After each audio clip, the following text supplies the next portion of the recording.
तो एक बड़ी खबर इस वक्त की सामने आ रही है। आपको बता दें, इस वक्त की बेहद बड़ी खबर सामने आ रही है। हिमाचल से ही बड़ी खबर है। अनलॉक 2.0 पर सीएम जयराम का बयान सामने आया है। उन्होंने क्या कुछ कहा है वो भी आपको बताते हैं कि कर्फ्यू में 2 घंटे की ढील बढ़ा दी गई है। उपायुक्तों और पुलिस अधीक्षकों से बातचीत करी है सीएम ने और इस दौरान 2 घंटे की ढील बढ़ाई जाए, इसको लेकर के बातचीत हुई। साथ में परियोजनाओं का शिलान्यास होगा, ऑनलाइन ये शिलान्यास किया जाएगा। परिवहन व्यवस्था भी सुनिश्चित की गई है इस चर्चा के दौरान। तो अनलॉक 2.0 पर सीएम जयराम का अहम बयान सामने आया है। उन्होंने साफ तौर पर कहा कि कर्फ्यू जो लगा हुआ है प्रदेश के अंदर, उसमें 2 घंटे की ढील बढ़ा दी गई है, यानी कि अब जो समय है उसमें 2 घंटे का जो अंतराल है वो और बढ़ा दिया गया। उपायुक्तों और पुलिस अधीक्षकों से बातचीत करी है।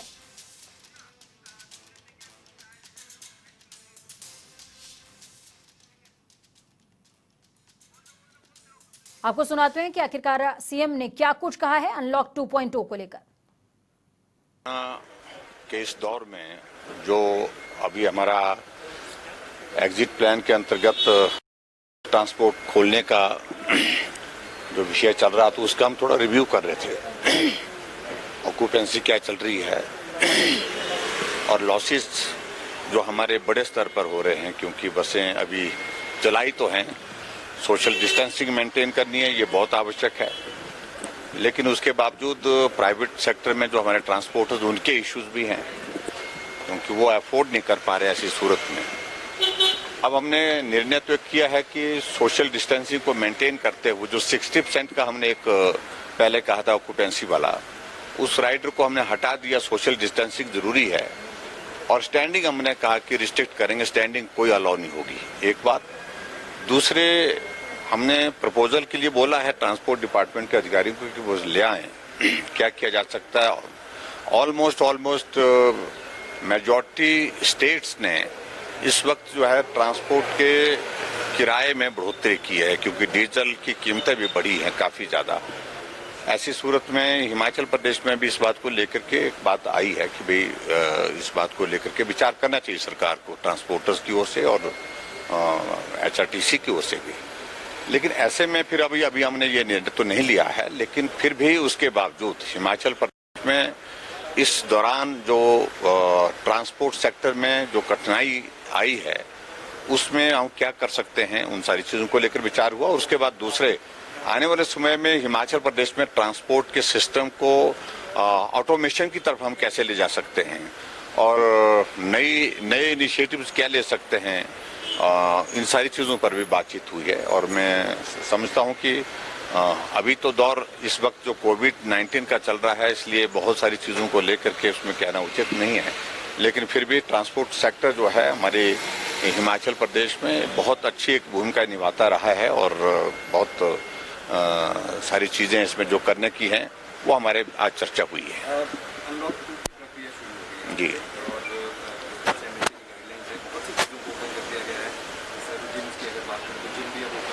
प्रदेश में क्या चल रहा है, प्रदेश में अब किस तरह की रियायत दी जाएंगी, क्या जरूरत है या? देखिए, अभी तक हमने तो ये किया कि हमने जो रियायतें दी हैं, जो पर्टिकुलरली जो एग्जम्पशंस दी हैं, जो रिलैक्सेशंस दी हैं, वो जो पिछला लॉकडाउन फेज 1 था वही हमने अभी तक कायम रखी है। इसके ज्यादा हमने और उसमें एडिशन नहीं किया है। कर्फ्यू की छूट है, बस वो कर्फ्यू में हमने 2 घंटे की छूट दी। बाउंड्री में अभी तक हमने यही रखा कि क्योंकि नंबर ऑफ केसेस जो है हमारे काफी ज्यादा बढ़ रहे हैं, एडजॉइनिंग स्टेट में भी बढ़ रहे हैं, पूरे देश में बढ़ रहे हैं, हमारे ही बढ़ रहे हैं, ऐसा नहीं है विषय। लेकिन फिर भी नंबर जब बढ़ रहा है तो अभी तक जो है जो आने वाला जो व्यक्ति है तो उनको मॉनिटर करना जरूरी है, तो उसके लिए पास सिस्टम अभी तक कंटिन्यू किया। सर, कुछ राज्यों ने जिस चीज विवाद के बाद जिस तरह से जो चाइना मेड चीजें हैं वो बंद कर दी थी, 59 जो ऐप है वो भारत सरकार ने भी बंद की है, तो क्या हिमाचल सरकार भी ऐसे कुछ चीजें? बिल्कुल, निश्चित रूप से हम तो पहले बहुत पहले से इस बात के चाइना का प्रोडक्ट जो है धीरे धीरे भारत रोकने के मन में है और हिमाचल उसमें साथ में है। और हम कोशिश करेंगे जितने भी इस प्रकार के चाइना के प्रोडक्ट हैं, जितना जल्दी उनको हम मार्केट से जो है उनको रोक लगा करके कम करें, उनका परचेज करने के लिए एक माहौल बनाने की भी आवश्यकता है। तो ऐसी चीजों को लेकर के निश्चित रूप से तब जो सरकारी खरीद भी होती है, क्या उसमें भी निश्चित रूप से इन बातों पर भी विचार करेंगे। Thank you. आपने सुना, वो साफ तौर पर कहते नजर आए हैं कि प्रदेश के अंदर जो अनलॉक 1.0 की जो प्रक्रिया रही है वैसी ही प्रक्रिया 2.0 में भी रहने वाली है। लेकिन हालांकि देश की जो तकरार है वो चल रही है चाइना के साथ में, तो 2.0 वर्जन में इसका विशेष ध्यान रखा जाएगा। खरीद फरोख्त उपकरणों की चीन से नहीं होगी और हिमाचल इसमें अग्रणी होकर के भूमिका अदा करेगा। जयराम ठाकुर को आपने साफ तौर पर सुना, वो कहते नजर आए हैं कि ये जो बहिष्कार अभी हुआ है और धीरे धीरे ये बहिष्कार पूर्णकालिक हो जाना चाहिए, यानी कि पूरी तरीके से बहिष्कार देश को करना पड़ेगा, लेकिन धीरे धीरे इसकी शुरुआत हुई है। साथ में अनलॉक 2.0 को लेकर के सीएम जयराम ठाकुर बोलते नजर आए कि उपायुक्तों और पुलिस अधीक्षकों के साथ में उनकी बातचीत हुई है। परियोजनाओं को लेकर के उन्होंने कहा है कि अभी चूंकि कोविड वाला पीरियड चल रहा है, तो ऐसे में जो परिवहन की व्यवस्था है उसको सुनिश्चित करने का तो काम होगा ही, साथ में जो परियोजनाएं हैं उनका जो शिलान्यास है वो ऑनलाइन किया जाएगा। साथ में कर्फ्यू में 2 घंटे की ढील का जिक्र भी सीएम जयराम ठाकुर ने किया है।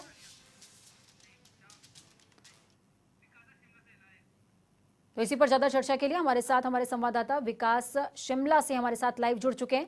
विकास, क्या कुछ अपडेट है पूरे मामले में? सीएम ने साफ तौर पर कहा है कि चीन के साथ जो तनातनी चल रही है इसमें हिमाचल हमेशा अग्रणी भूमिका निभाएगा और फ्रंट लाइन पर आकर के चीनी सामान का बहिष्कार हिमाचल करता नजर आएगा।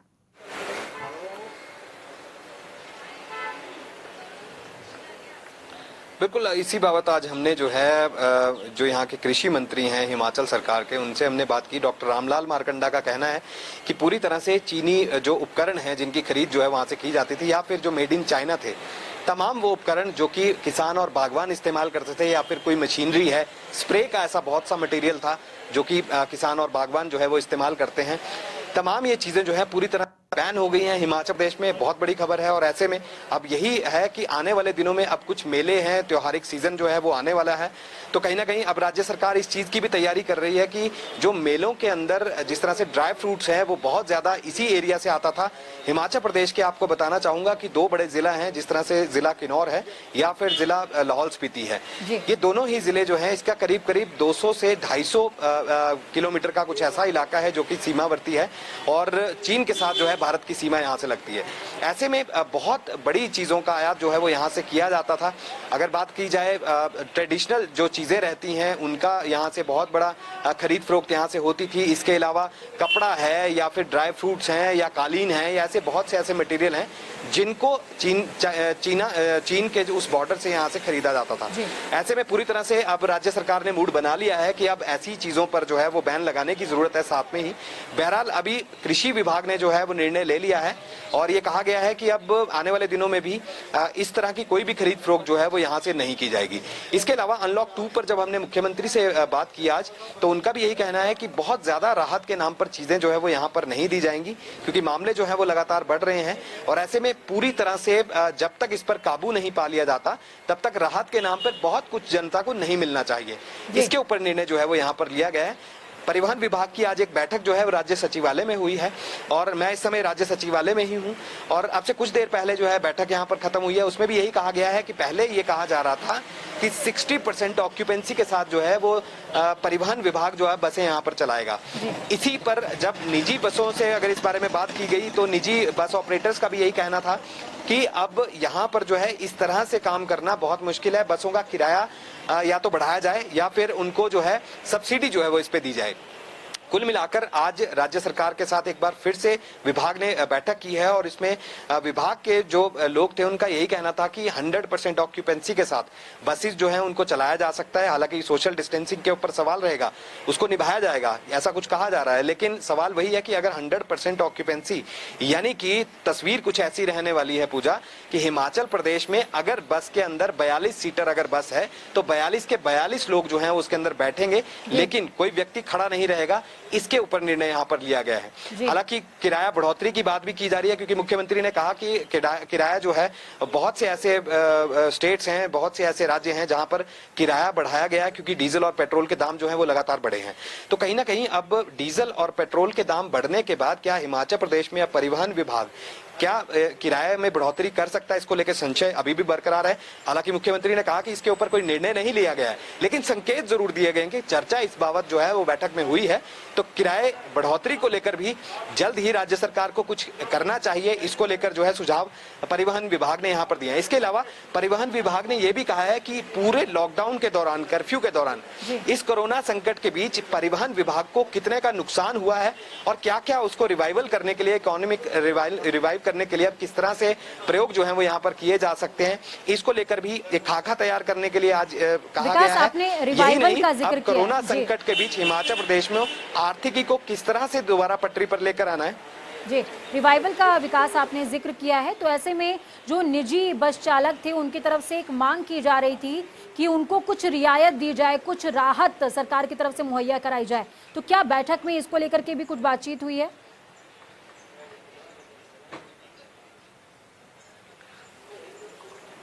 बिल्कुल निश्चित रूप से। इससे पहले जब मुख्यमंत्री से हम बात कर रहे थे, उससे कुछ ही देर पहले हमने जो सूबे के परिवहन मंत्री हैं गोविंद सिंह ठाकुर, हमने उनसे भी जानना चाहा। उनका भी यही कहना है कि वो धन्यवाद करते हैं उन सभी लोगों का, ट्रांसपोर्टर्स का, जिन्होंने अपनी भूमिका निभाई है। हालांकि हामी सभी भर रहे हैं, लेकिन बसों को आज भी चलाया नहीं गया है। हालांकि पिछले दिनों की अगर बात करें, क्योंकि आपको याद होगा जो अनलॉक 1 की जब शुरुआत हुई थी उस समय भी यही कहा गया कि अब ट्रांसपोर्टेशन हिमाचल प्रदेश में पूरी तरह से चलेगी, लेकिन निजी बस ऑपरेटर्स जो हैं कुछ ही दिन उसको चला पाए, उसके बाद फिर से पूरी तरह से निजी बस ऑपरेटर्स ने बसें चलाना बंद कर दिया था। ऐसे में आज इस बैठक के बाद उम्मीद यही थी कि क्या हिमाचल में अब निजी बस ऑपरेटर जो हैं वो अपनी बसों को दौड़ाएंगे सड़कों पर या नहीं, लेकिन इस बाबत भी अभी पूरी तरह से फैसला नहीं हुआ है। लेकिन मंत्री का यही कहना है, गोविंद सिंह ठाकुर जो कि परिवहन मंत्री है, उनका यही कहना है कि हिमाचल में निजी बस ऑपरेटर्स जो हैं वो पूरी तरह से तैयार हैं बसों को चलाने के लिए। हाँ, अब एक बात और इसमें ऐड हो गई है पूजा कि 100% ऑक्यूपेंसी के साथ अगर बसों को चलाया जाता है तो सवाल वही रहेगा कि क्या सोशल डिस्टेंसिंग किस तरह से उसको मैनेज करना है, ये एक बहुत बड़ा सवाल रहेगा। लेकिन बहरहाल हिमाचल प्रदेश में अब परिवहन सेवाएं जो हैं जिस तरह से पटरी पर फिर से लौटेंगी, इसको लेकर आज खाका जो है वो तैयार किया गया है। परिवहन विभाग के साथ बैठक जो है मुख्यमंत्री ने की है, जिसमें गोविंद सिंह ठाकुर जो कि परिवहन मंत्री है वो भी मौजूद रहे। कुल मिलाकर हिमाचल में निजी और जो सरकारी बसें हैं ये चलाने का निर्णय जो है वो यहाँ पर लिया गया है जी। और वक्त के साथ ये बेहद अहम भी हो जाता है, लेकिन सवाल यही है विकास कि आखिरकार सोशल डिस्टेंसिंग की पालना के सवाल का क्या। बहुत बहुत धन्यवाद हमारे साथ जुड़ने के लिए, हम जानकारी साझा करने के लिए। तो विकास हमारे साथ में जुड़े हमारे संवाददाता, जिन्होंने साफ तौर पर बताया कि क्या कुछ बातचीत उनकी मुख्यमंत्री से हुई है और साफ तौर पर किन बातों का जिक्र इस बैठक के दौरान सुनाई दिया है।